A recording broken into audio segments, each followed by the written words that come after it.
अनुराग, जहां पे अभी विचित्रमणि ने जहां पे अपनी बात खत्म की है, उसी को अगर आगे बढ़ाया जाए, क्योंकि ये बात सच है कि महाराष्ट्र की राजनीति के अंदर पिछले दिनों ये कहा जाता था कि भाई शिवसेना के पास तो उद्धव ठाकरे हैं, बाला साहब ठाकरे की लेगेसी है, एनसीपी के पास शरद पवार जैसा मराठा है जो धरतीपुत्र है, कांग्रेस के पास क्या है?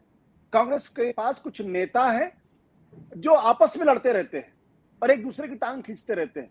तो क्या ये सर्वे कांग्रेस को थोड़ा आश्वासन दे पाएगा कि भाई अगर एकजुट हो जाओ तो अगर सीटें बढ़ जाए कहीं विधानसभा में गलती से तो उनका मुख्यमंत्री फिर से एक बार हो सकता है? देखिए आशुतोष, मुझे लगता है कि सर्वे बड़ा इंपॉर्टेंट है आज के दौर में खास तौर पर। और क्योंकि इस समय जो सर्वे आया है, ये सबसे बड़ा रिफ्लेक्शन ये है कि क्या महाराष्ट्र का सेंटिमेंट पूरे देश का सेंटिमेंट बन सकता है या बन पाएगा। कांग्रेस की अगर बात करें, जो आपका सवाल है वो बड़ा इंटरेस्टिंग है। कांग्रेस को साफ ये समझ में आ सकता है कि महाविकास अघाड़ी की जो गाड़ी है, इसको ये सर्वे रफ्तार देता है। ठीक है, सर्वे इस तरह के बहुत सारे परसेप्शन बिल्डिंग एक्सरसाइज होते हैं और politics is all about perception, calculation and sentiment.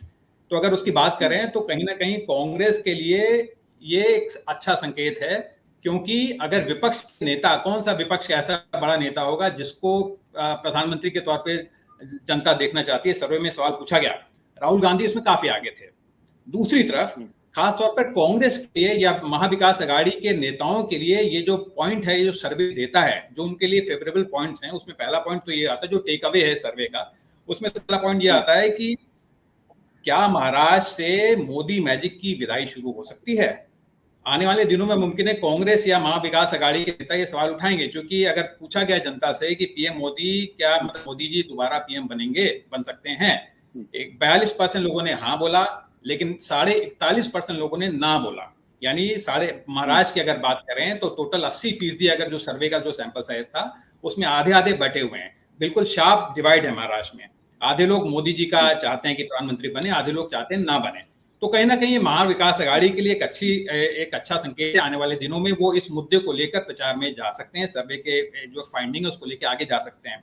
दूसरा जो उनके लिए अच्छी टेक अवे हो सकता है वो ये है कि चूंकि शार्प डिवाइड है, आधे आधे लोग बटे हुए हैं, तो क्या अगड़ी जातियों या फिर ओबीसी में खासतौर पर जो मोदी मैजिक जो देखने को मिलता था पिछले दिनों, क्या वाकई में वो है या उसमें भी सेंध लग सकती है। तीसरा जो एक इंटरेस्टिंग मुद्दा जो टेक अवे विपक्ष के लिए मिलेगा, उसके लिए ये मिलेगा कि क्या अवसरवादियों को या जो पार्टियां दल बदलू जो राजनीति है, उसके लिए सर्वे एक संकेत देता है कि ऐसे को जनता शायद नापसंद करती है। क्योंकि कहीं ना कहीं शिंदे गुट की अगर बातचीत की जाए तो उनको 5.5% वोट जाते दिख रहे हैं, वहीं उद्धव ठाकरे को 12.5, आधे से भी ज्यादा। तो ये एक टेक अवे है जिसका इस्तेमाल आने वाले दिनों में कांग्रेस कर सकती है।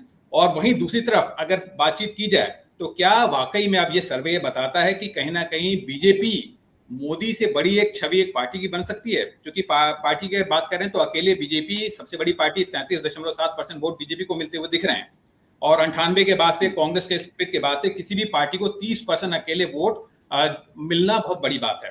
तो अगर वो ये टेक अवे की बात करें तो ये एक बीजेपी के लिए एक ये टेक अवे है, लेकिन कहीं ना कहीं कांग्रेस और महाविकास अघाड़ी के लिए ये इस सर्वे 3 से 4 अच्छे उनके लिए फेवरेबल संकेत देता है, जिसपे आने वाले दिनों में वो प्रचार में भी उतरेंगे और कहीं ना कहीं उनकी अपनी कतारों को मजबूत करने की कोशिश करेंगे। लेकिन फिर वही सवाल आशुतोष सबसे इंपॉर्टेंट है कि क्या महाविकास अघाड़ी अपने जो सीटों को जो शेयरिंग है वो क्रैक कर पाएगी। दूसरा सवाल ये उठता है कि क्या ये वोट एक दूसरे में ट्रांसफर हो पाएंगे, क्या सेना के वोट कांग्रेस और एनसीपी के वोट जो है उनको उनकी पार्टियों में जा पाएंगे, क्या ये अंडरस्टैंडिंग दोनों के बीच में बन पाएगी। और अगर ऐसी अंडरस्टैंडिंग बनेगी तब वाकई में जो 8% वोट का जो फासला जो दिख रहा है जो एनडीए और महाविकास अघाड़ी का, वो वाकई में कुछ बदलाव दिखा सकता है महाराष्ट्र के लिए और कहीं ना कहीं पूरे देश के लिए एक संकेत नया दे सकता है। आशुतोष, सत्य हिंदी का ऐप डाउनलोड करें गूगल प्ले स्टोर पर।